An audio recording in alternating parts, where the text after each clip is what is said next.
The stagecoach driver was dead when Quinn Harper found him, frozen solid with his hands still gripping the reins, frost coating his beard like diamond dust in the moonlight of Christmas Eve, 1881.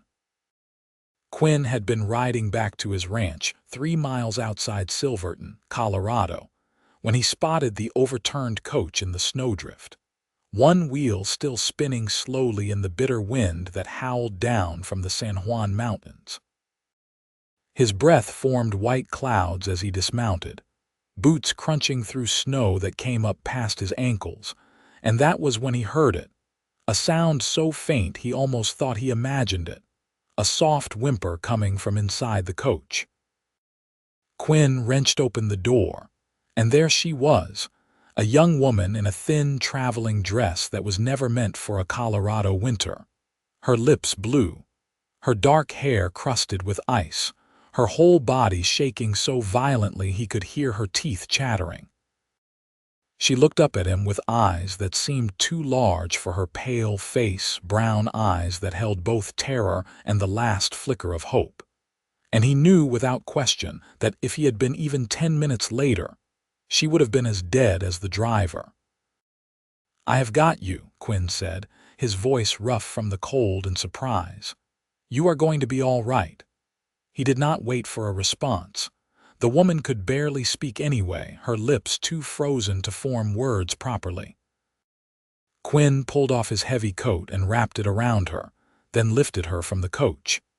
She weighed almost nothing in his arms, and he could feel how her whole body trembled against his chest.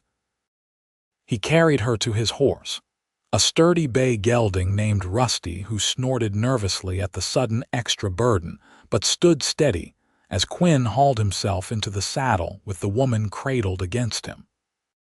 The ride back to his ranch seemed to take forever, though it could not have been more than 20 minutes.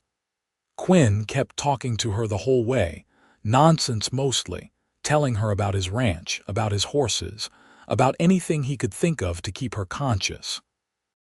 Her shaking had lessened, which worried him more than the shaking itself had. He knew enough about freezing to know that when a person stopped shivering, they were in real danger. "Stay with me," he said urgently, jostling her slightly. "We are almost there, you hear me? Almost there." She made a small sound, and her eyelids fluttered. That was enough for now. Quinn's ranch house was modest but well built, a 2-story structure he had constructed himself over the past 5 years since he had settled this land. Smoke rose from the chimney because he had banked the fire before leaving earlier that day to check on his neighbor's cattle. He thanked God for that small mercy as he dismounted and carried the woman up the porch steps. Inside, the warmth hit them both like a physical force. Quinn kicked the door shut behind him and carried her straight to the fireplace. He laid her on the thick rug in front of the hearth, then quickly built up the fire until flames roared and crackled, sending heat radiating into the room. The woman's eyes were closed now, her breathing shallow. Quinn had helped birth foals in snowstorms and pulled calves from icy streams. He had set broken bones and stitched wounds, all the things a man learned to do when the nearest doctor was 15 miles away in town. But he had never dealt with someone this close to freezing to death, and his hands shook slightly as he began to remove her wet clothing. He tried to be respectful about it, averting his eyes as much as possible, but her life depended on getting her warm and dry. Her dress was soaked through, and ice crystals had formed in the fabric. Underneath, she wore a corset and petticoats that were just as wet. Quinn grabbed blankets from his bedroom and towels from the kitchen, working quickly to dry her skin and wrap her in layers of wool and cotton. Her feet were the worst. When he removed her thin leather boots, he saw that her toes were white and waxy looking. He knew frostbite when he saw it. Gently, carefully, he wrapped her feet in soft flannel and positioned her closer to the fire, though not too close. He had heard that warming someone too quickly could be just as dangerous as the cold itself.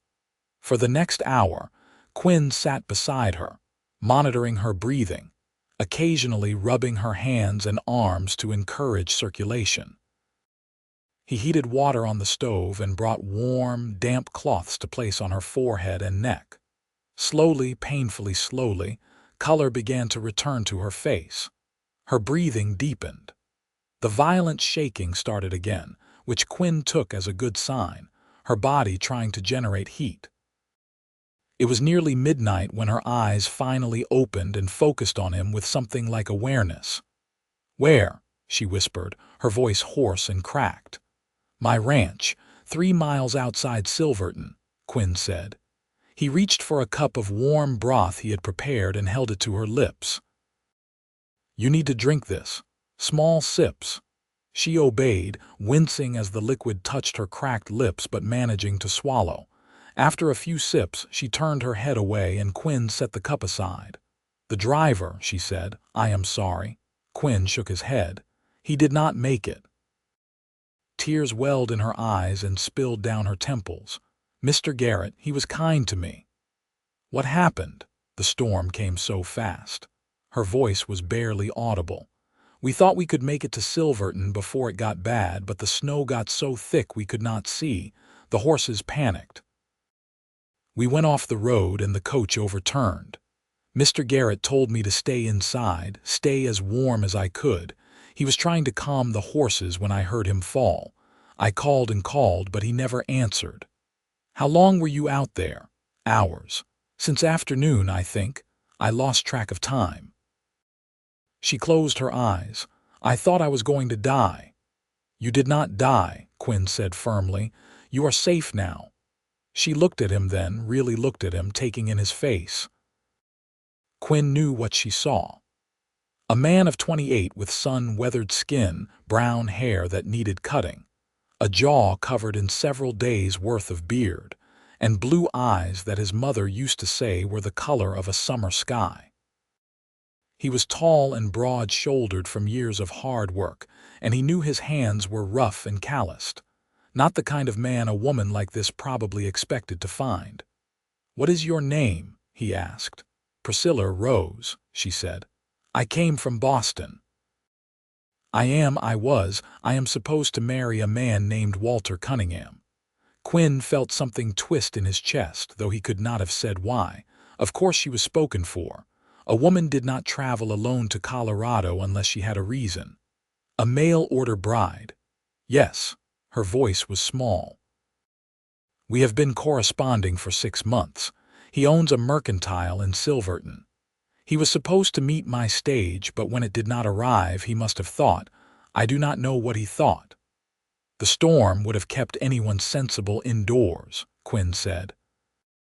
"He probably figured the stage turned back or stopped somewhere to wait it out.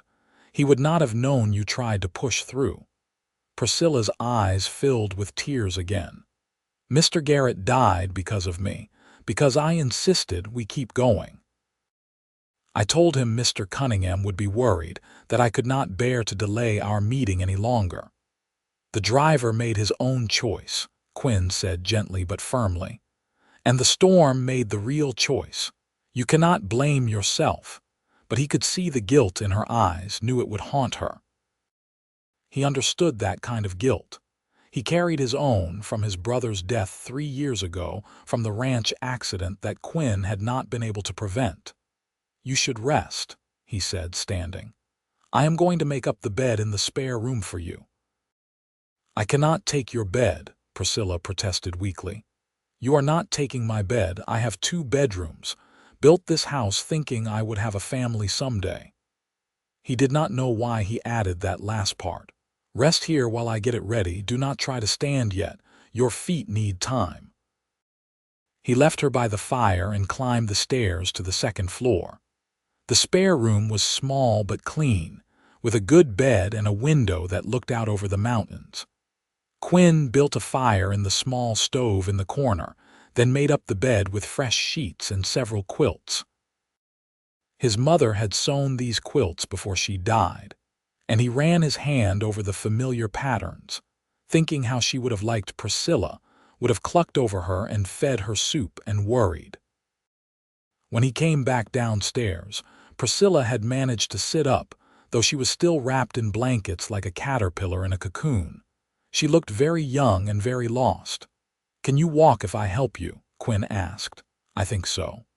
He supported her weight as she stood on shaking legs. She gasped when she put weight on her feet, and he could see the pain in her face, but she did not cry out.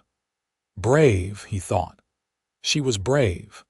He lifted her again, deciding it would be easier, and carried her up the stairs. In the spare room, he set her on the bed and made sure she was well covered. "I will bring you some food in a little while. For now, just sleep. You are safe here." "Thank you," Priscilla whispered. Her eyes were already closing. "You saved my life." "The best gift arrived tonight," Quinn said softly, surprised by his own words. He had not meant to say that, had not meant to reveal anything of what he was feeling, this strange sense that finding her was somehow meant to be. But she was already asleep, her breathing evening out, and he did not know if she had heard him. Quinn went back downstairs and stood at the window, looking out at the snow that continued to fall, thick and relentless. Christmas morning would be white and cold and beautiful. The stage driver was dead, and a woman who belonged to another man was sleeping in his house, and Quinn felt a confusion of emotions he could not untangle. He should ride into town tomorrow, let Walter Cunningham know his bride was safe. That was the right thing to do, the only thing to do. But tomorrow was Christmas, and the storm showed no signs of stopping, and Quinn found himself hoping, shamefully hoping, that he would have a few more days with Priscilla Rose before he had to give her up to the life she had come here to live. He settled into his chair by the fire and tried not to think about the way she had looked at him, or the way her body had felt in his arms, or the way his heart had lurched when she said she was another man's bride. Instead, he thought about what needed to be done. He would have to ride out to the overturned coach when the weather cleared and recover the driver's body, see if there was any luggage that could be salvaged. He would need to contact the stage company. He would need to get word to Silverton about what had happened. But for tonight, for this Christmas Eve that had turned into Christmas morning while he sat keeping watch, he let himself simply be grateful that Priscilla was alive, that he had found her in time, that fate or God or simple chance had put him on that road at that moment.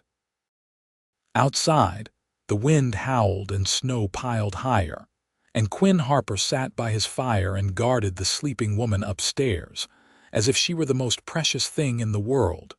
Morning came gray and cold. The storm had finally blown itself out sometime before dawn, leaving the world buried under 3 feet of fresh snow that sparkled in the weak winter sunlight. Quinn woke stiff in his chair and immediately climbed the stairs to check on Priscilla. She was still asleep, her face peaceful now, the terrible blue tinge gone from her lips. Her dark hair spread across the pillow, and in the morning light he could see that she was beautiful, not in a showy way, but in a quiet, steady way that made his chest ache. He guessed she was about 23 or 24, young but not a girl anymore. Quinn left her sleeping and went to tend to his animals. The horses needed feeding and watering, and the chickens that huddled in their coop needed checking on. The work was harder than usual with the deep snow, and by the time he finished, sweat had frozen on his forehead despite the cold. When he came back inside, stamping snow from his boots, he heard movement upstairs. He quickly washed his face and hands in the kitchen basin and put coffee on to boil. He was slicing bread for toast when Priscilla appeared at the bottom of the stairs. She had wrapped herself in one of the quilts, and her hair hung loose around her shoulders. She moved slowly, carefully, and he could see her wince with each step. "You should not be walking," Quinn said, moving toward her. "I needed to use the facilities," she said, blushing. "Outhouse is through the kitchen, but you should not go out in this cold. I have a chamber pot upstairs you can use until you are stronger." Her blush deepened, but she nodded. Quinn guided her to a chair at the kitchen table instead. "Sit here. Let me see your feet." Priscilla hesitated, then unwrapped the flannel from her feet. Quinn knelt and examined them carefully. The toes were red and swollen, and he knew they must hurt terribly, but the waxy white color was gone. No black spots, which meant the tissue had not died. She would keep her toes if she was lucky and careful. "They will hurt for a while," he told her, "but I think they will be all right. You need to keep them warm and dry and stay off them as much as possible for the next few days." "I cannot stay here for days," Priscilla said, though her voice lacked conviction. "Mr. Cunningham will be expecting me. He must be so worried. The snow is 3 feet deep and more storms are coming. You can see the clouds building already." Quinn pointed out the window. "Nobody is going anywhere for at least a few days. Cunningham will understand that. But it is not proper, me staying here with you unchaperoned." Quinn sat back on his heels and looked at her steadily.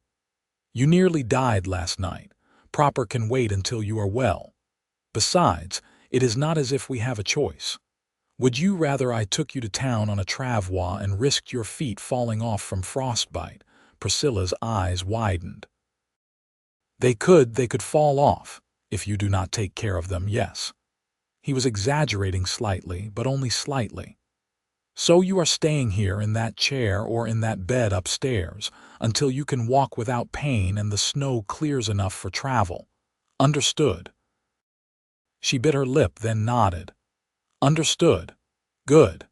Quinn stood and went back to the stove. "Now let me make you breakfast. You need to eat. How do you like your eggs scrambled, please?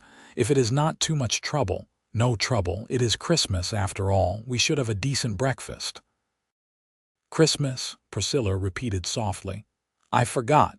Merry Christmas, Mr. Harper. Merry Christmas, Miss Rose. And you can call me Quinn." "Then you should call me Priscilla." He smiled at her over his shoulder as he cracked eggs into a pan. "Priscilla it is." They ate together at the kitchen table, and Quinn watched with satisfaction as color continued to return to her face, and she cleaned her plate. She had been half-starved and did not even know it. Afterward, he brought her tea and they sat in a surprisingly comfortable silence, listening to the fire crackle and the wind rattle the windows. "How long have you lived here?" Priscilla asked eventually. 5 years. I came out from Missouri after my parents died. My brother and I ran a farm there, but after he passed, I could not stay. Too many memories. I wanted space, mountains, something different. I am sorry about your brother. It was a long time ago. Not long enough that it did not still hurt, but Quinn had learned to carry the pain. What about you? Why did you leave Boston? Priscilla wrapped her hands around her teacup. My father died 2 years ago. My mother died when I was young. I had been keeping house for my father, but when he passed, I had no income, no way to support myself. I tried to find work, but there are not many opportunities for women alone. A friend suggested I consider becoming a mail-order bride. She had done it herself and was very happy. So you wrote to Cunningham. I wrote to several men, actually. Mr. Cunningham's letters were the kindest. He seemed like a good man, steady and reliable. He sent a photograph. He is older than me, but not too old. 45. He has never been married before, he said, because he was too busy building his business. She looked down at her tea. I know it is not a love match, but I hoped we could build a good life together. I hoped we might come to care for each other. Quinn felt that twist in his chest again, sharper this time. 45 seemed too old for her, but what did he know? Maybe Cunningham was a fine man. Maybe he would make her happy. I am sure you will, he said, and hated how hollow the words sounded. They spent the rest of Christmas Day quietly. Quinn would not let Priscilla do anything but sit by the fire with her feet elevated on a cushion. He cooked a simple dinner of salt pork and beans, with canned peaches for dessert, apologizing for the plainness of it. It is wonderful, Priscilla said sincerely. "Last Christmas I had no one to share a meal with. This is much better than being alone." "You were alone on Christmas." "My father had just died. None of our relatives wanted to take me in. They thought I should find a husband or go into service. I spent the day in our house, which I would have to leave once it was sold, and ate bread and cheese by myself." She smiled, but it was sad. "So this, even with everything that has happened, is better. At least I am not alone." Quinn reached across the small distance between their chairs and took her hand. "You are not alone. Not anymore." She looked at him, and something passed between them, some understanding or recognition that Quinn could not name. Her hand was small in his, and he could feel the rapid beat of her pulse in her wrist. For a moment the air seemed to thicken, to hold them both suspended in something neither had asked for but both felt. Then Priscilla gently withdrew her hand. "Tell me about your ranch. What do you raise?" The moment broke, and Quinn let it, though part of him wanted to hold on. Instead, he told her about his horses, the small herd of cattle he ran, the vegetables he grew in summer, the chickens that provided eggs and occasional meat. He told her about the mountains and the way they looked when the aspen turned gold in autumn. He told her about Silverton, a mining town that had grown from nothing in just a few years, full of rough men seeking silver and fortune. Priscilla listened, her eyes bright with interest, and asked questions that showed she was truly paying attention. As the day wore into evening, they talked about books they had read, places they had been, dreams they had harbored. Quinn found himself telling her things he had never told anyone, about his loneliness in this big, empty house, about his hope that someday he would have a wife and children to fill it with noise and laughter. "You will," Priscilla said softly. "Any woman would be lucky to have you." "I do not know about that. I am rough around the edges, not educated like you. Education is not everything. You are kind and brave and good. That matters more." Their eyes met and held, and Quinn felt his heart beat faster. This was dangerous ground. She was another man's bride, and he had no right to these feelings, no right to the way he wanted to reach for her again, to pull her close and never let go. "You should rest," he said abruptly, standing. "It has been a long day." If Priscilla was hurt by his sudden withdrawal, she did not show it. She nodded and let him help her upstairs, his hands careful and impersonal on her arm. At the door to her room, she turned and looked up at him. "Thank you, Quinn, for everything. Sleep well, Priscilla." He lay awake in his own bed for a long time that night, staring at the ceiling and listening to the wind. This was a problem. He was falling for a woman he could not have, and he had only known her for one day. It was foolish and pointless and dangerous, but he could not seem to help it. There was something about her, something that called to him in a way he had never experienced before. Tomorrow he would have to be more careful. He would have to remember that she belonged to Walter Cunningham, that his job was to keep her safe until she could be delivered to her intended husband. Nothing more. But tonight, in the darkness of his room, he let himself imagine what it would be like if she were his, if she had come to Colorado to marry him instead. He imagined waking up beside her every morning, sitting across from her at every meal, holding her hand whenever he wanted, kissing her whenever the mood struck. It was a sweet fantasy, and it broke his heart. The next few days fell into a pattern. Quinn did his chores and cooked their meals, while Priscilla sat by the fire and slowly healed. The pain in her feet lessened day by day, and she began to walk around the house more, though Quinn still would not let her go outside. More snow fell, though not as heavily as that first night, and the world outside remained locked in winter's grip. They talked constantly, learning each other in the way that people do when they have nothing but time and each other's company. Quinn learned that Priscilla loved to read, that she had once dreamed of becoming a teacher, that she played the piano though she had not touched one in years.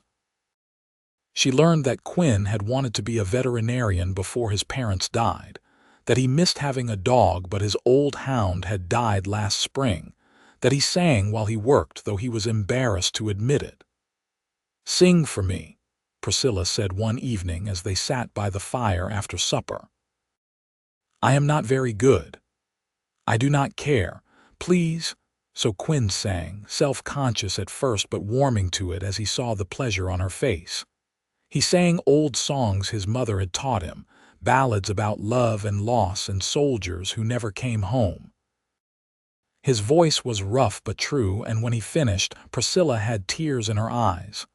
"That was beautiful," she whispered. "You are crying. They are good tears." She wiped her eyes. "You made me feel things. That is what good music does." Quinn wanted to kiss her so badly in that moment that his hands shook. Instead, he stood and busied himself poking the fire, putting distance between them. This was getting worse, not better. Every day he spent with her made him want her more, made the thought of giving her to Cunningham more unbearable. But what choice did he have? She had made a promise, traveled all the way from Boston to keep it. He had no right to interfere with that, no matter what he felt. On the third day after Christmas, Priscilla came downstairs wearing her dress, which Quinn had washed and dried by the fire. It still bore stains from her ordeal, and one sleeve was torn, but it was better than the collection of his old shirts she had been wearing. "I thought I should wear proper clothes," she said, as if reading his mind. "I have been taking advantage of your hospitality too long. You have not been taking advantage of anything. Still, I should prepare myself. The weather is clearing. We will be able to travel to town soon." Quinn looked out the window. She was right. The sky was blue for the first time in days, and though the snow was still deep, the sun was bright and strong. The roads would be passable within a day or two. "I suppose we will," he said, and could not keep the sadness from his voice. Priscilla heard it. She came to stand beside him at the window, close enough that he could smell the soap she had used when she washed, the same soap he used, but somehow it smelled different on her. Better. "I do not want to go," she said quietly. Quinn's heart stopped. "What?" "I do not want to leave here. I do not want to leave you." She turned to face him, her brown eyes serious and scared and hopeful all at once. "These past few days have been the happiest of my life. I know that sounds foolish. I know we barely know each other. But I feel something when I am with you, something I have never felt before, and I hope you feel it too, Priscilla." Her name was a plea and a prayer. "You are engaged to Cunningham. You made a commitment." "I made a commitment to a stranger based on letters." "But I have lived with you, talked with you, learned you. You are not a stranger, Quinn. You are the man who saved my life. You are the man who has been kinder to me than anyone ever has. You are the man I think I could love if you would let me." Quinn closed his eyes. This was everything he wanted and everything he could not have. "It is not that simple." "Why not? I will write to Mr. Cunningham and explain. He is a good man. He will understand." "Will he? You have never met him. You do not know how he will react. And what about the town? Silverton is small. People talk. If you jilt Cunningham for me, his neighbor, it will cause problems." "I do not care about problems." "I do." Quinn opened his eyes and looked at her, drinking in the sight of her because he knew his time to look was running out. "I care about your reputation. I care about doing the right thing. You came here to marry Cunningham. I think you should meet him at least, talk to him, see if there is a possibility of happiness there before you throw it away. And if I meet him and still want you, then we will figure it out. But you need to be sure, Priscilla. You need to know you are making the right choice, not just running from one man to another out of gratitude or confusion." Priscilla stepped back, and he saw hurt flash across her face. "You think that is what this is? Gratitude? I do not know what this is." "Neither do you. That is the problem. I know exactly what this is. Her voice was fierce now. I am falling in love with you, Quinn Harper. I think I started falling the moment I opened my eyes and saw you sitting beside me, keeping watch, keeping me safe. And you can tell me I am confused or grateful or foolish, but it will not change how I feel. Priscilla. Quinn reached for her, then dropped his hand. If he touched her now, he would be lost. I am falling in love with you too, but that is exactly why we have to do this right. I will not start our life together by having you break a promise. I will not be the reason you have regrets down the road. I would never regret choosing you. You do not know that, not yet. He took a breath. Tomorrow I will take you to town. You will meet Cunningham. You will talk to him, explain what happened, see how you feel. If after all that you still want to come back here to be with me, then I will welcome you with open arms. But you have to be sure. We both have to be sure. Priscilla was crying now, silent tears streaming down her face. What if he convinces me to stay? What if I lose my courage? Then it was not meant to be. The words hurt to say, but Quinn forced them out. But I do not think that will happen. I think you are the bravest woman I have ever met, and I think you know your own heart. So go to town. Meet your intended, and then make your choice. She wiped her eyes with the back of her hand. You are infuriating, you know that, I have been told. Fine, we will do it your way, but Quinn. She looked at him with an intensity that made his breath catch. I already know what my choice will be. Nothing Cunningham says or does will change that. Quinn wanted desperately to believe her, but life had taught him that wanting something was not enough. Sometimes you had to let things go and trust that they would come back if they were meant to be yours. We will see, he said gently. Now come on. Let me make you supper. If we are traveling tomorrow, you need to keep your strength up. That night, Quinn lay awake again, but this time it was not fantasy that kept him from sleep. It was fear. Fear that he was doing the wrong thing by taking her to town. Fear that Cunningham would sweep her off her feet with promises Quinn could not match. Fear that he had found the woman he was meant to spend his life with, only to lose her to duty and propriety. But underneath, the fear was something else. Hope. Because Priscilla had said she was falling in love with him, and he believed her. He had seen it in her eyes, felt it in the way she looked at him, heard it in her voice. That was real, and real things had a way of enduring. He just had to trust it. Trust her. Trust that fate had brought her to him for a reason, and that the same fate would bring her back. In the morning, Quinn hitched his horse to the small sleigh he used for winter travel. The snow was packed down enough on the main road that the sleigh would slide easily, and it would be more comfortable for Priscilla than riding horseback. He packed blankets and hot bricks wrapped in flannel to keep her feet warm, and food in case they got delayed. Priscilla came downstairs dressed in her traveling clothes, her face pale and set with determination. Quinn had found her trunk on his trip back to the overturned coach the day before, and she had repaired the worst of the damage to her dress with needle and thread he provided. She looked like a proper Eastern lady now, not the half-frozen woman he had pulled from the coach. Ready? Quinn asked. As I will ever be. The ride to Silverton took 2 hours, longer than usual because of the snow. They did not talk much, each lost in their own thoughts. Quinn kept glancing at Priscilla, memorizing her profile, the way the cold air brought roses to her cheeks, the way she bit her lower lip when she was nervous. When they crested the final hill and Silverton came into view below them, Priscilla drew in a breath. The town was bigger than Quinn remembered it, growing every month as more miners poured in seeking their fortunes. Buildings lined the main street, and smoke rose from dozens of chimneys. It looked prosperous and busy, and nothing like the quiet solitude of Quinn's ranch. It is larger than I expected, Priscilla said. Mining boom. The town has tripled in size in the past year alone. They descended into town, and Quinn drove the sleigh down the main street, very aware of the looks they were getting. News traveled fast in small towns, and he knew that by nightfall everyone would know he had brought Cunningham's mail-order bride into town.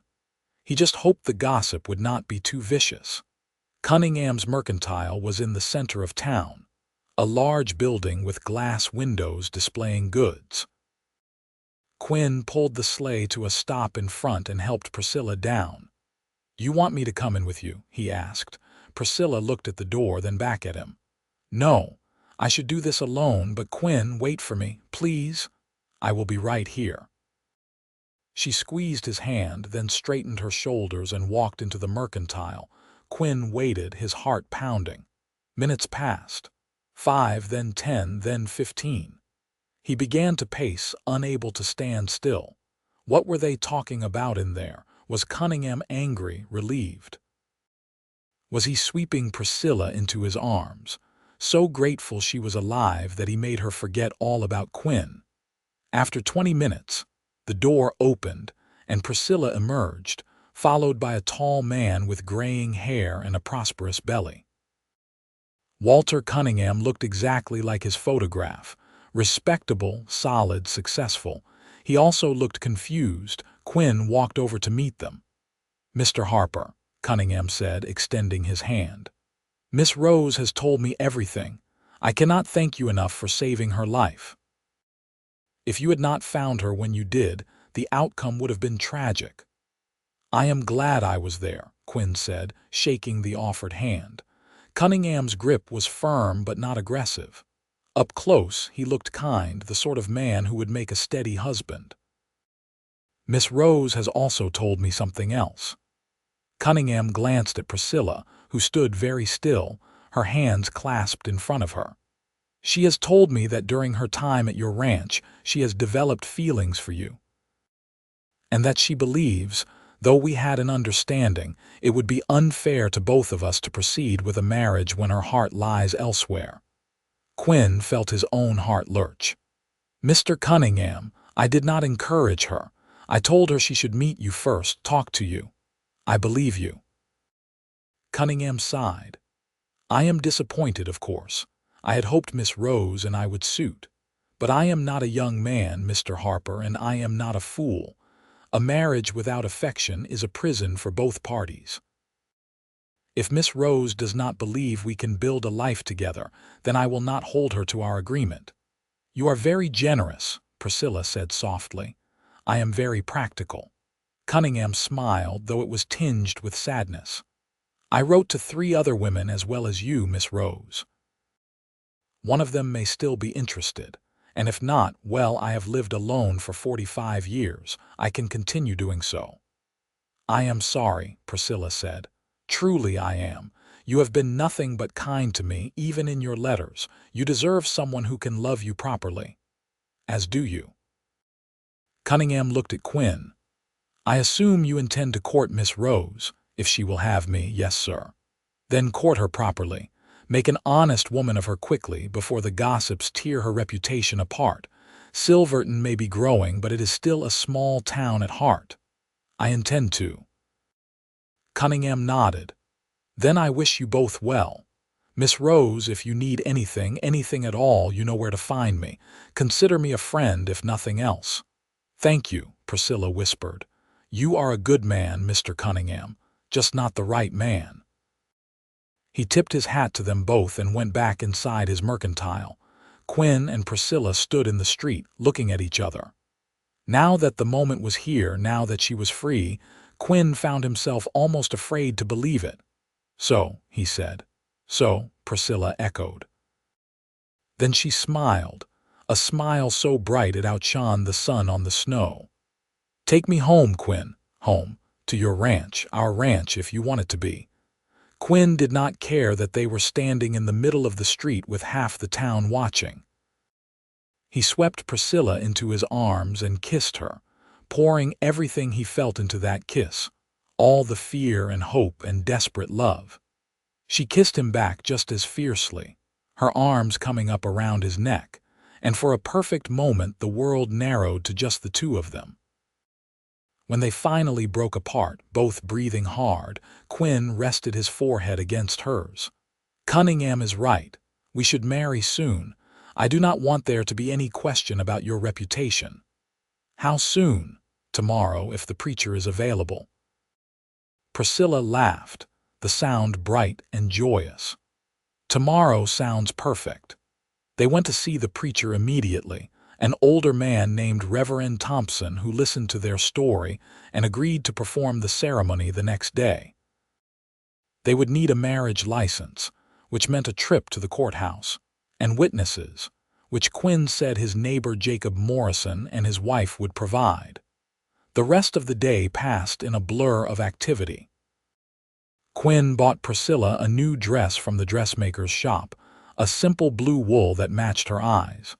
She protested the expense, but he insisted. This was her wedding, and she deserved something nice.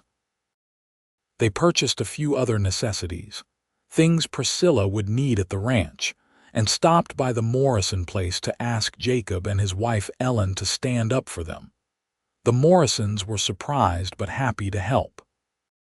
Ellen, a plump, cheerful woman in her 30s, immediately took Priscilla under her wing, chattering about wedding preparations and offering to bake a cake. Jacob, a rancher who had helped Quinn when he first arrived in Colorado, clapped him on the shoulder and told him it was about time he found himself a wife. By the time they started back to the ranch, the sun was setting and Priscilla was exhausted. She fell asleep with her head on Quinn's shoulder as he drove the sleigh, and he let the horse pick its own pace, in no hurry to disturb her rest. When they reached the ranch, Quinn carried her inside and up to the spare room, tucking her into bed fully clothed because she did not wake even when he removed her boots. He stood looking down at her for a long moment, still half unable to believe this was real, that tomorrow she would be his wife. The next morning dawned clear and cold. Quinn woke early and did his chores, his mind racing with everything that needed to happen today. He was getting married. He was actually getting married to a woman he had known for less than a week. It should have felt rushed and reckless, but instead it felt absolutely right. Priscilla was already awake when he came back inside, sitting at the kitchen table in one of his shirts, her hair loose around her shoulders. She looked up and smiled when she saw him, and Quinn felt his heart expand so much it almost hurt. "Good morning, husband-to-be," she said. "Good morning, wife-to-be."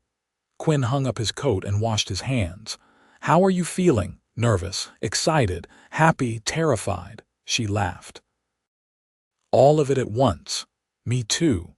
Quinn sat down across from her. "Priscilla, are you sure about this? We can wait if you need more time." "I do not need more time. I already know I want to spend my life with you." She reached across the table and took his hand. "But I should tell you something." "About my past." Quinn felt a flicker of unease. "All right. When I said I kept house for my father, that was true, but I did not tell you why I was the one keeping house. I had a sister, older than me. She died 5 years ago in childbirth. The baby died too. She was not married, Quinn. The father was a man who promised to marry her but never did. When she got pregnant, he left town. She died alone and ashamed, and my father never recovered from the scandal. That is why none of our relatives would take me in after he died. Our family name was ruined."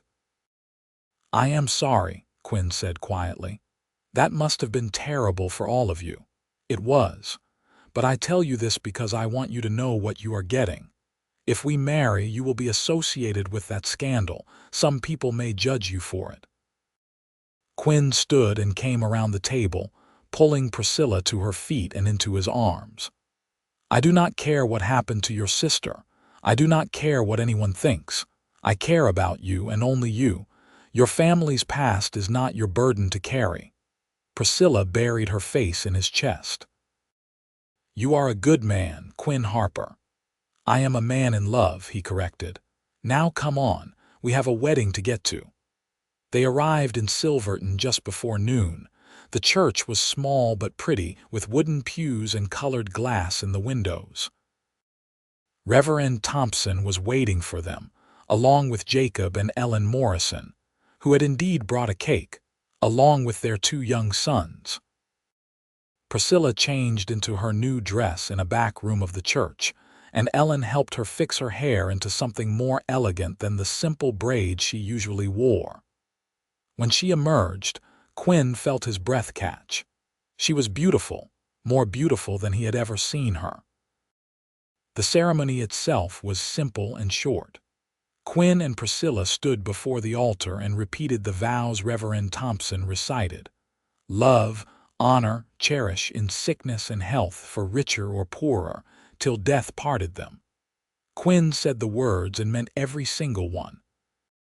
When the Reverend pronounced them husband and wife, Quinn kissed Priscilla gently, reverently, sealing the promise they had just made. Afterward, they shared cake and coffee in the church hall, and Ellen fussed over them both while Jacob teased Quinn about being tied down now.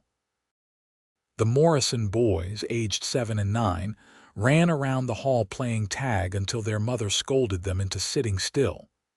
"You will have children soon enough," Ellen said to Priscilla with a knowing smile. "I can always tell. You have that look about you." Priscilla blushed but looked pleased. "I hope so. I have always wanted children." "How many?" Quinn asked, curious. "As many as we are blessed with." She looked at him with shining eyes.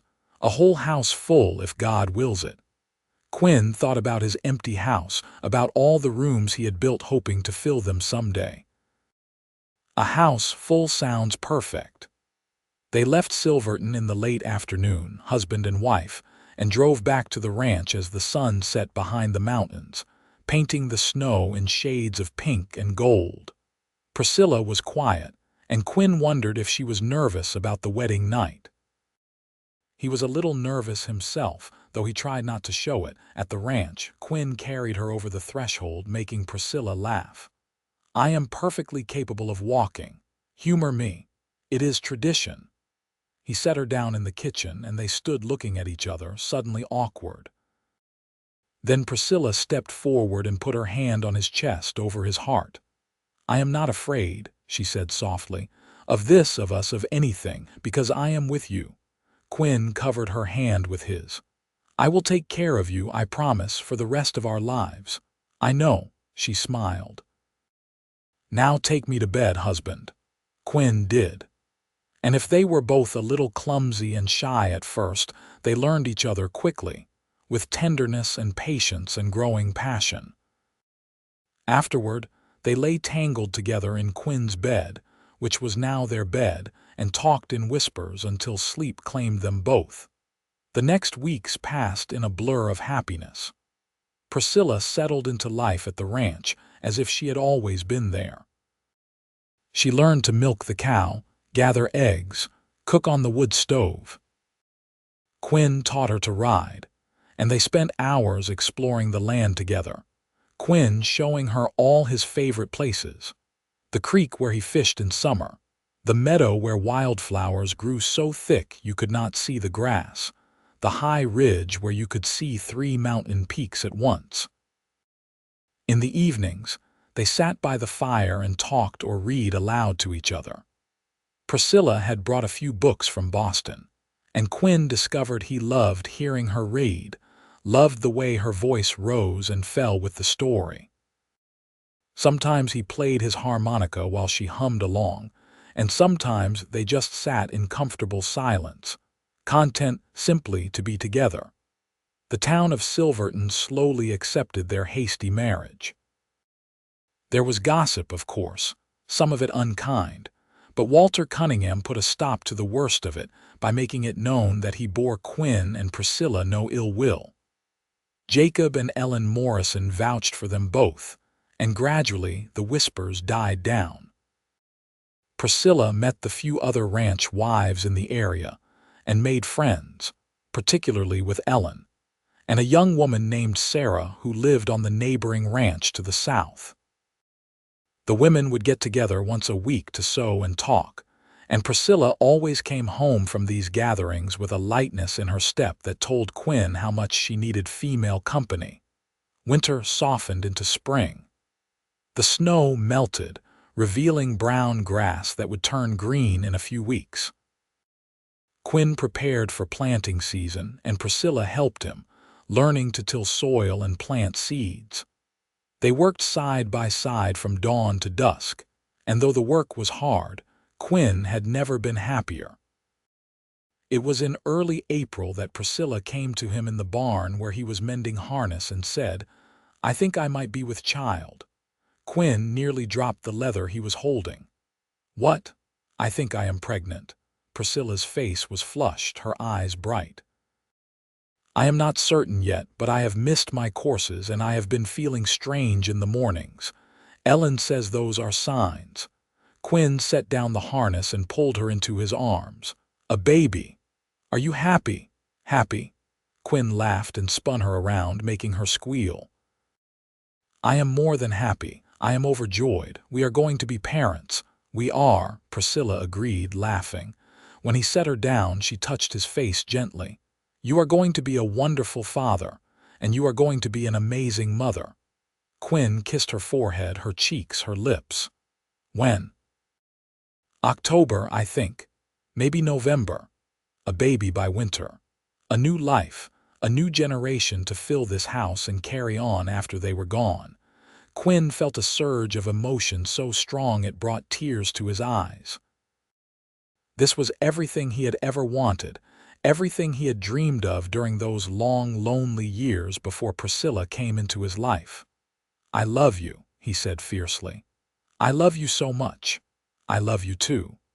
Priscilla was crying now as well, happy tears that matched his own. "Thank you for finding me that night. Thank you for saving me." "You saved me right back," Quinn said. "The best gift really did arrive that Christmas Eve. You were the gift I did not know I was waiting for." As spring turned to summer, Priscilla's pregnancy became obvious. She grew round and rosy, complaining about her swollen ankles and the way none of her dresses fit anymore. Quinn thought she had never been more beautiful.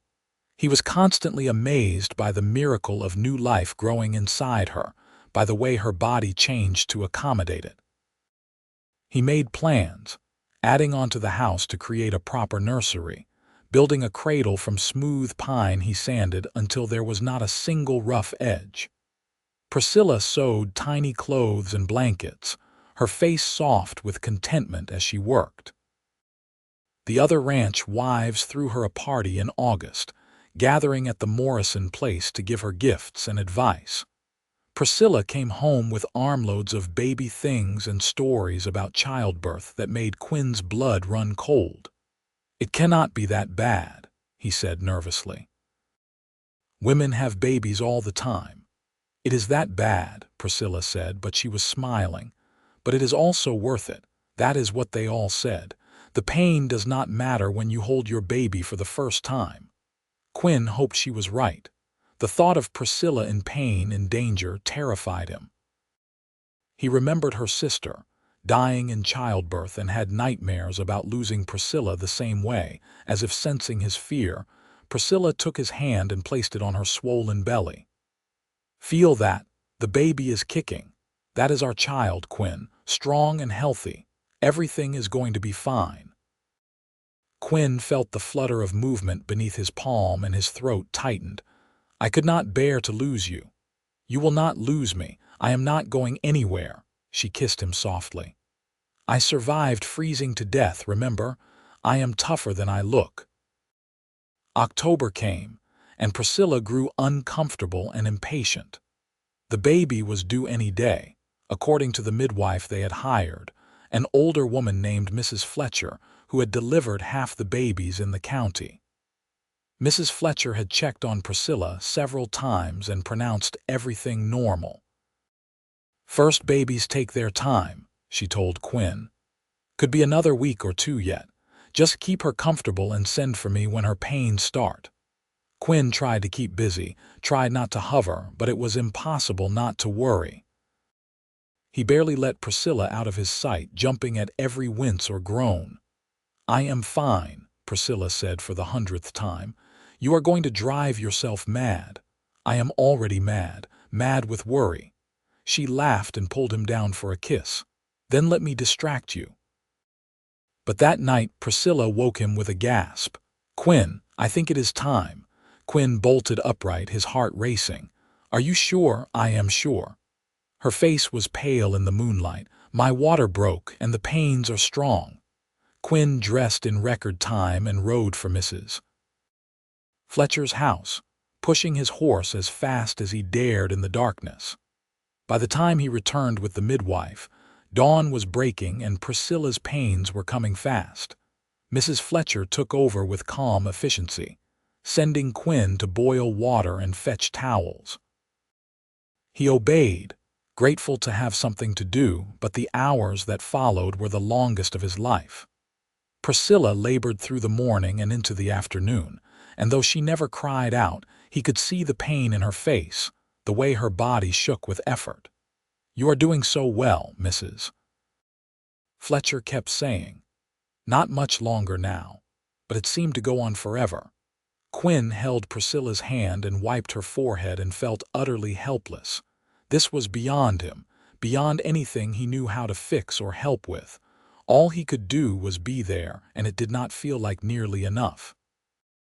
Finally, as the sun began to set, Mrs. Fletcher said, "All right, dear, on the next pain, push as hard as you can." Priscilla pushed, her face red with strain, her hand crushing Quinn's. Again and again she pushed, and then suddenly there was a new sound in the room, a thin, wailing cry that was the most beautiful thing Quinn had ever heard. "It is a boy," Mrs. Fletcher announced, holding up a squirming, red-faced baby. "A healthy boy." Quinn looked at his son, at this tiny, perfect person who had not existed a moment ago, and felt his world shift and rearrange itself. This was his child, his and Priscilla's. A miracle made flesh. Mrs. Fletcher cleaned the baby and wrapped him in a blanket, then placed him in Priscilla's arms. Priscilla looked down at their son with such love that Quinn felt his eyes burn with tears. "Hello, little one," she whispered. "We have been waiting for you." The baby stopped crying and blinked up at her with unfocused blue eyes. Quinn reached out and touched his son's tiny hand, amazed when the baby's fingers curled around his. "What should we name him?" Priscilla asked. They had discussed names for months but never settled on one. Now, looking at his son, Quinn knew. "Michael, after my brother." Priscilla smiled. "Michael Harper, it is perfect." Mrs. Fletcher finished tending to Priscilla and gathered her things. "You did well, dear. Rest now. The hard part is over." After the midwife left, Quinn lay beside Priscilla and their son, the three of them together in the big bed. Michael was asleep now, his tiny chest rising and falling with each breath. Priscilla was exhausted but radiant, and Quinn felt such overwhelming love for them both that he could hardly breathe. "We made a person," Priscilla said wonderingly. "A whole entire person. We did." Quinn kissed her forehead. "You were so brave. I am in awe of you.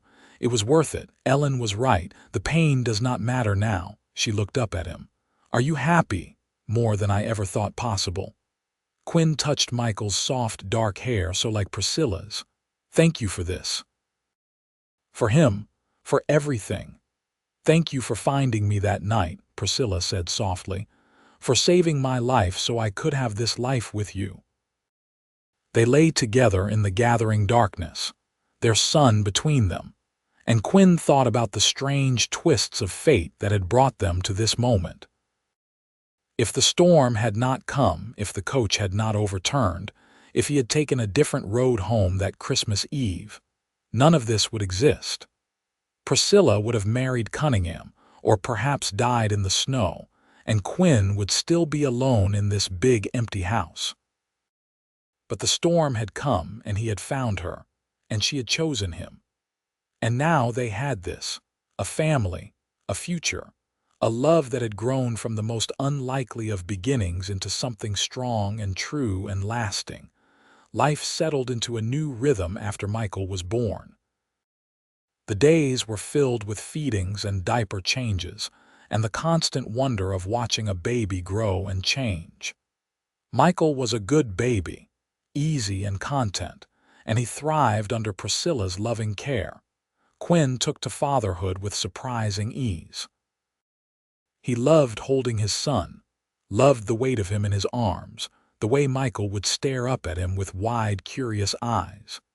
He sang to him the same songs his mother had sung, and walked the floor with him at night when he fussed, and felt his heart expand a little more each day. The ranch prospered too.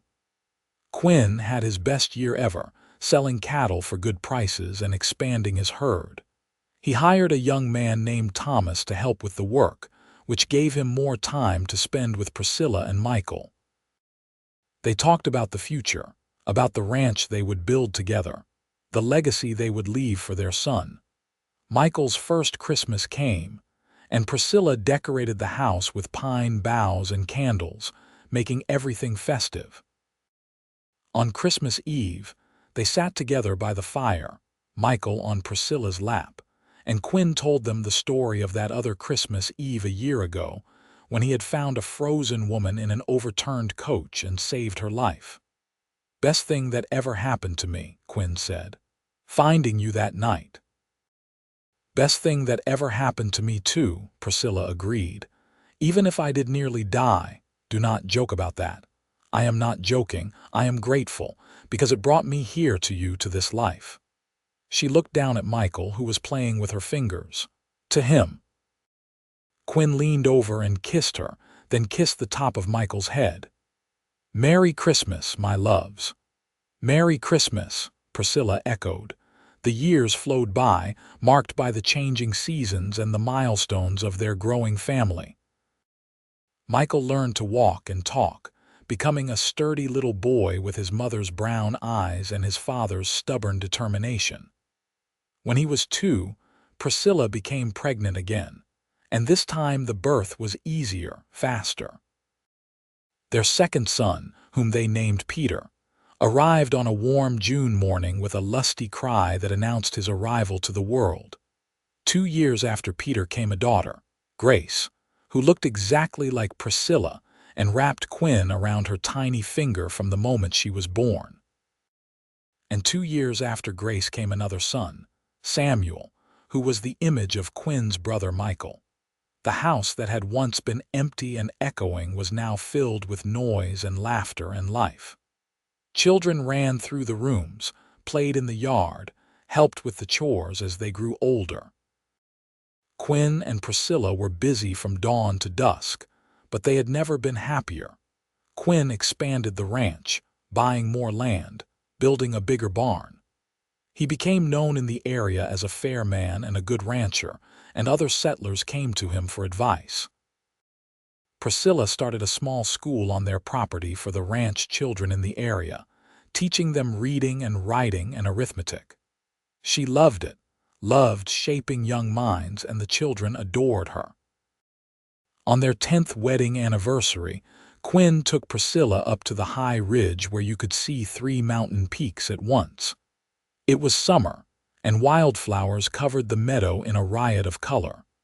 They sat together in the grass, watching their 4 children play. "Can you believe it has been 10 years?" Priscilla asked. "Feels like both forever and no time at all," Quinn said. He put his arm around her. "Do you ever regret it, choosing me instead of Cunningham?" "Never, not once, not for a single second." Priscilla leaned her head on his shoulder. "You were right, you know, that day you insisted I go to town and meet him. I needed to be sure, but I was already sure. I knew from the moment I woke up and saw you sitting beside me that you were the one." "I knew too," Quinn admitted. "Scared me half to death." "Why?" "Because I did not think I could have you. You were another man's bride. It seemed impossible. But here we are," Priscilla smiled.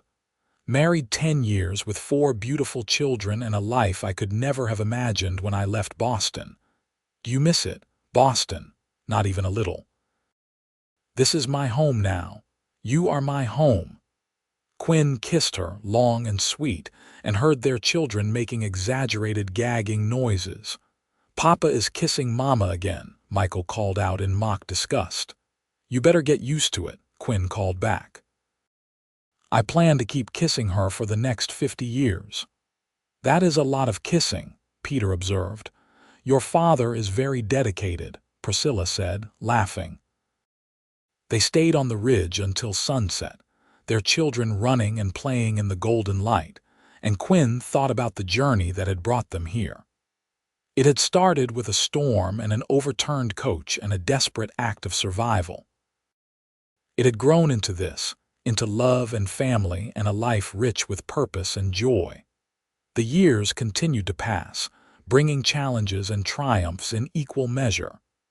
There were hard winters and dry summers, cattle lost to disease and crops failed by drought.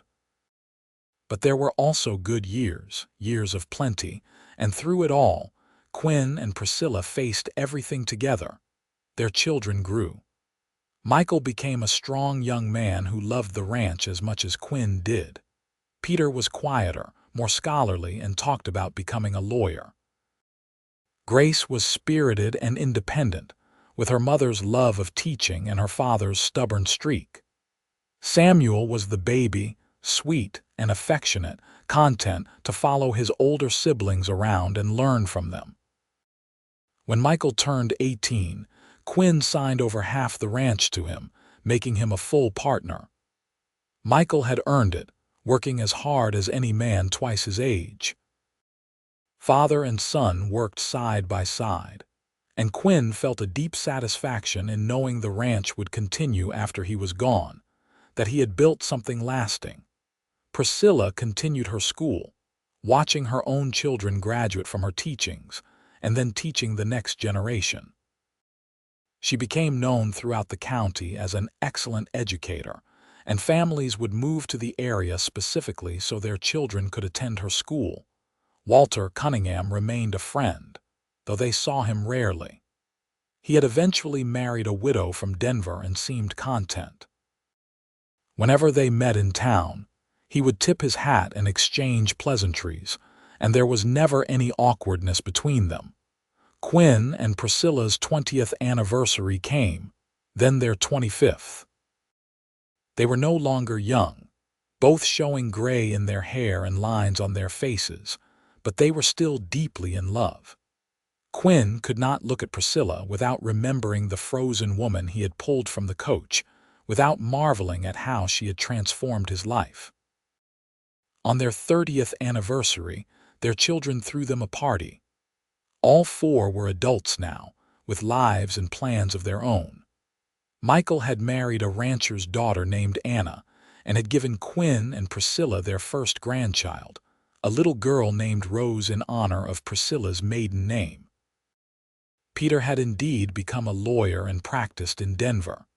Grace had married a teacher and opened her own school in Durango.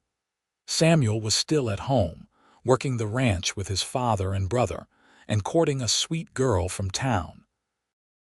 The party was held at the ranch, with friends and neighbors gathering to celebrate. There was food and music and dancing, and Quinn waltzed with Priscilla under the stars just as they had at their wedding, though they were both slower and less graceful than they had been 30 years ago. 30 years, Priscilla marveled. How did we get so old? We are not old. We are seasoned. Quinn pulled her closer. And I love you more now than I did on our wedding day. Did not think that was possible, but it is. I love you more too. Priscilla looked up at him, her brown eyes still bright despite the lines around them. Thank you for saving me that night. Thank you for choosing me. I would choose you again. Every time in every life I would choose you. Quinn kissed her there under the stars, surrounded by their children and grandchildren and friends, and felt the circle of his life complete. He had set out for Colorado 35 years ago looking for space and freedom and a fresh start. He had built a ranch and made a life. But he had been alone, incomplete, until that Christmas Eve when fate had brought Priscilla into his world. The years continued their inexorable march. More grandchildren came, and then great-grandchildren. Quinn's hair went white, and his joints ached in the mornings, but he still got up every day and worked the ranch alongside Michael and Samuel. Priscilla had to give up her school eventually, her eyes too weak to read easily, but she remained sharp and engaged, always ready with advice or a story. They had built a good life, a full life. The ranch prospered under Michael's management, expanding and modernizing while still maintaining its character. The house was always full of family, children and grandchildren coming and going, filling the rooms with laughter and love just as Quinn had always dreamed. On a warm evening in late summer, 45 years after their wedding, Quinn and Priscilla sat together on the porch, watching the sun set behind the mountains. They were both in their 70s now, their bodies worn by time and work, but their hands were still clasped together, their love still strong. "You remember that first night?" Priscilla asked. "When you pulled me from the coach?" "I remember everything about that night," Quinn said. "The cold, the snow, how scared I was that I would not be able to save you, and then how you looked when you opened your eyes. What did I look like? Like hope, like a miracle, like everything I had been waiting for my whole life." Priscilla squeezed his hand. "I was so cold I could barely think. But I remember seeing you and knowing, somehow knowing, that everything would be all right, that you would take care of me. I have tried. You have done more than try. You have given me a life I never could have imagined, a love I did not know existed. A family that fills me with joy every single day." She turned to look at him. "I am so grateful that storm came, so grateful the coach overturned, because it brought me to you." "The best gift arrived that night," Quinn said, echoing the words he had spoken all those years ago. "And she has been the best gift every day since." They sat in comfortable silence as the sun sank lower and the first stars appeared in the darkening sky. Quinn thought about his life, about all the choices and chances that had led him to this moment. If even one thing had been different, he might never have met Priscilla. But everything had aligned perfectly, as if the universe itself had conspired to bring them together. "I hope you know how much you have meant to me," Quinn said quietly. "How much you mean to me still. You took my life and made it extraordinary. You gave me love and family and purpose. I could never thank you enough for that." "You have thanked me every day," Priscilla said. "With every kind word, every gentle touch, every moment we have shared. I have never doubted your love, not for a single instant." "Good." Quinn kissed her hand. "Because I plan to keep loving you until my last breath and beyond if I can manage it. I will hold you to that." They laughed together, the easy laughter of two people who knew each other completely, who had weathered every storm and celebrated every joy side by side. As the stars multiplied overhead and the night closed in around them, they sat together and remembered, their hands clasped tight, their hearts beating in rhythm. The story that had begun on a frozen Christmas Eve so long ago had grown into a saga of love and family, of hardship overcome and dreams fulfilled. It was a story told and retold by their children and grandchildren, becoming part of the family legend. The mail-order bride who nearly froze to death. The cowboy who saved her. The love that grew from that desperate beginning into something beautiful and lasting. And through all the years, through every season and every change, Quinn and Priscilla remained what they had been from that first night. Two souls who had found each other against all odds, who had chosen each other when they could have walked away, who had built a life together that honored the miraculous chance that had brought them together. On their 50th wedding anniversary, the whole family gathered again. There were so many now that they had to hold the celebration in town, renting the community hall to fit everyone. Children and grandchildren and great-grandchildren came from near and far to honor the couple who had started it all.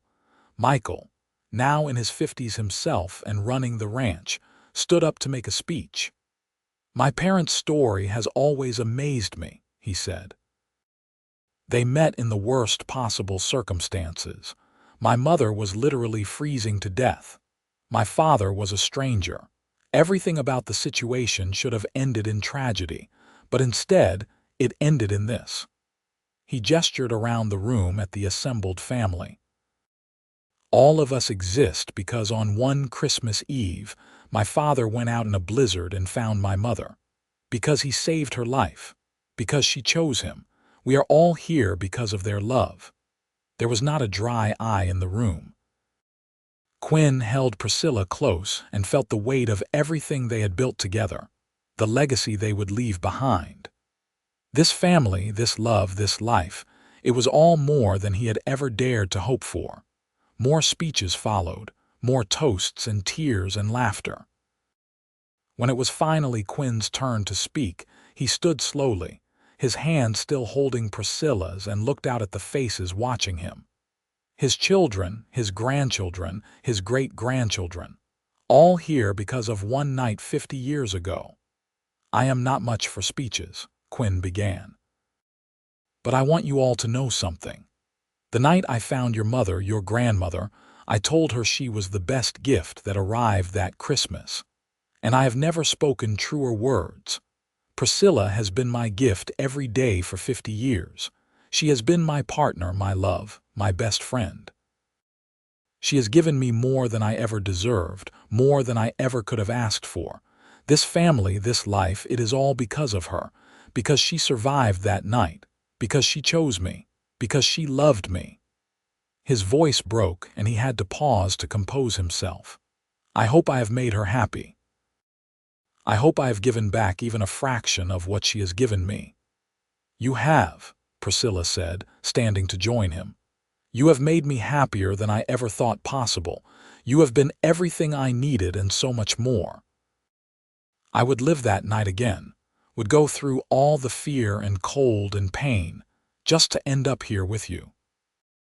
They kissed then, to the applause and cheers of their family, and Quinn felt the same surge of love he had felt the first time he kissed her, on their wedding day in that small church in Silverton.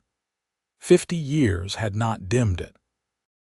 If anything, it burned brighter now, tempered and strengthened by all they had shared. The party went late into the night, and when it finally ended, Quinn and Priscilla were exhausted but happy. Their children brought them home to the ranch, and they climbed the stairs to their bedroom slowly, holding each other up in bed in the darkness. They lay together as they had for 50 years, their bodies fitted together like puzzle pieces. 50 years, Priscilla murmured. "It has gone so fast, too fast." Quinn stroked her hair. "I want another 50. I do not think we will get another 50, but whatever time we have left, I want to spend it just like this, with you." "With me," Quinn agreed. "Always with me." They fell asleep like that, wrapped in each other's arms, and Quinn dreamed of snow and cold and a woman's face looking up at him with hope in her eyes. He dreamed of all the years that had followed, the good and the bad, the joys and sorrows.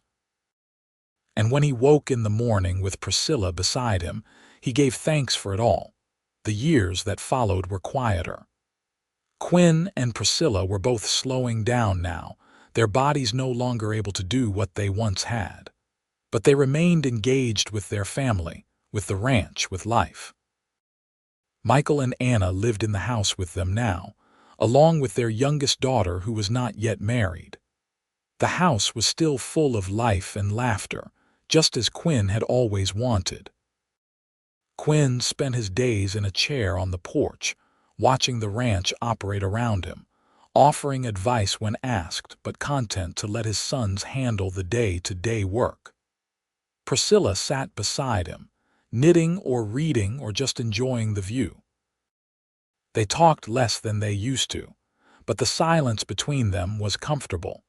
the silence of two people who no longer needed words to communicate. Sometimes, on clear nights, they would sit outside and look at the stars, and Quinn would think about how vast the universe was, how unlikely their meeting had been. Out of all the possible paths his life could have taken, he had ended up on that road on that night at exactly the right time to save Priscilla. It seemed like more than coincidence. It seemed like fate. "You believe in destiny?" he asked Priscilla one night. "I do now," she said. "I did not used to. I thought life was random, just a series of chances. But meeting you changed my mind. We were meant to find each other, Quinn. I truly believe that." "So do I." Quinn reached for her hand. "I think God or fate or whatever you want to call it put me on that road that night specifically so I would find you, so we could have this life together. Then I am grateful to God and fate and whatever else conspired to bring us together." Priscilla leaned her head on his shoulder. "Because I cannot imagine any other life than this one." They sat together under the stars, two old people who had loved each other well and built a life that mattered. And when they finally went inside and climbed into bed, they held each other close and were grateful for another day, another night, another moment together. Quinn Harper passed away peacefully in his sleep at the age of 83, with Priscilla beside him. He died the way he had lived for the past 55 years, with the woman he loved within reach, and his last thoughts were of her. Of the night he had found her, of the life they had built, of the love that had sustained him through everything. Priscilla lived for 3 more years after Quinn died, years she spent surrounded by her children and grandchildren and great-grandchildren. She told them stories about their grandfather, about the ranch, about the early days when everything was new and uncertain. She made sure they knew how much Quinn had loved them all, how proud he had been of the family they had created. And when her own time came, Priscilla went peacefully, in the house Quinn had built, in the bed they had shared for over 5 decades. Her last words were his name, spoken with love and longing and the absolute certainty that she would see him again. They were buried side by side on a hill overlooking the ranch, their graves marked by simple stones that bore their names and the dates of their lives. Between the dates was a single line: "The best gift arrived tonight." It was what Quinn had said that first night, and it remained true until the end. The ranch continued, passed down through the generations. Michael's children took it over, and then their children, and the Harper family remained a fixture in Silverton for generations. The story of how it all began, of the mail-order bride who froze on Christmas Eve and the cowboy who saved her, was told and retold, becoming legend. And on Christmas Eves, when the snow fell and the world turned white and cold, the Harper descendants would gather together and remember the couple who had started it all, who had met in the worst of circumstances and built the best of lives, who had loved each other fiercely and completely for over half a century, who had proven that sometimes the best gifts come when you least expect them, wrapped not in paper and ribbon, but in fate and chance and the mysterious workings of Providence. Quinn and Priscilla's love story became part of the fabric of the ranch, woven into every board and beam, present in every room and hall. Their descendants grew up knowing they came from a love that had defied odds and endured through everything. And that knowledge gave them strength, gave them hope, gave them a model of what love could be if you were brave enough to reach for it. The house still stood, over a century later, though it had been added onto and modernized. But the original structure remained, the rooms Quinn had built with his own hands.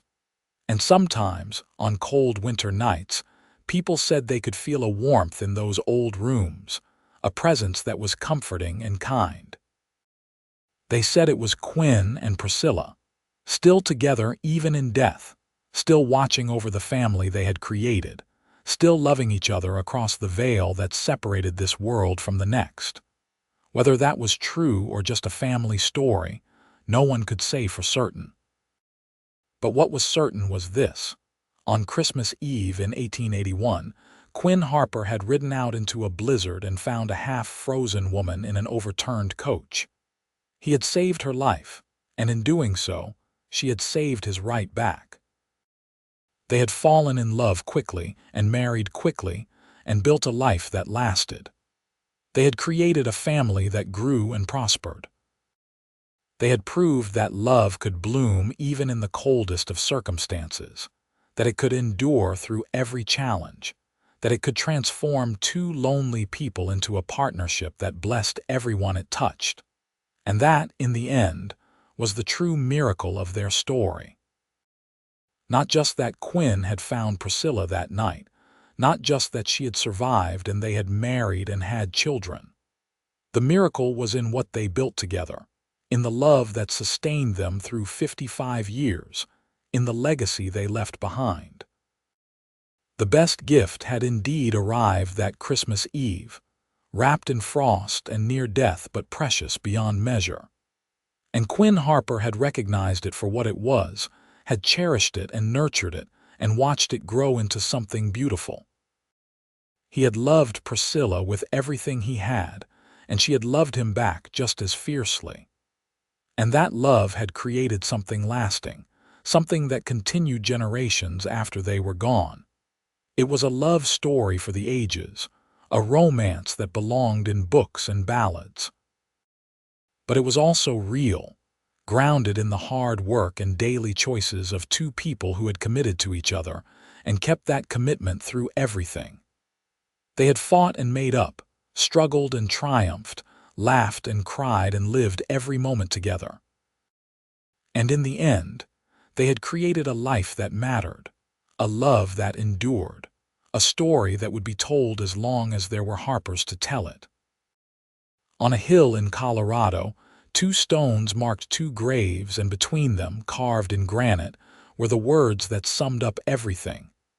The best gift arrived tonight. It was true the night Quinn said it, and it remained true forever after. Priscilla had been his gift, and he had been hers, and together they had opened that gift and discovered all the treasures it contained: love, family, partnership, joy, home.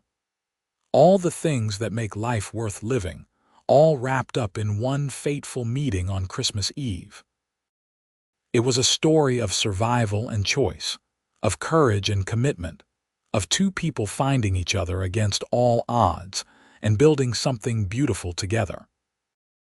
And it was a story that reminded everyone who heard it that sometimes the best gifts come when you least expect them, that love can bloom in the unlikeliest places, that fate has a way of bringing the right people together at exactly the right time. Quinn and Priscilla Harper lived, loved, and left a legacy. Their story began with frozen hands and desperate hope, and it ended with a family tree that spread its branches wide, sheltering generations. It was a good story, a true story, a love story. And like all the best love stories, it had a simple truth at its heart: love wins. Love endures. Love is the greatest gift of all, the end.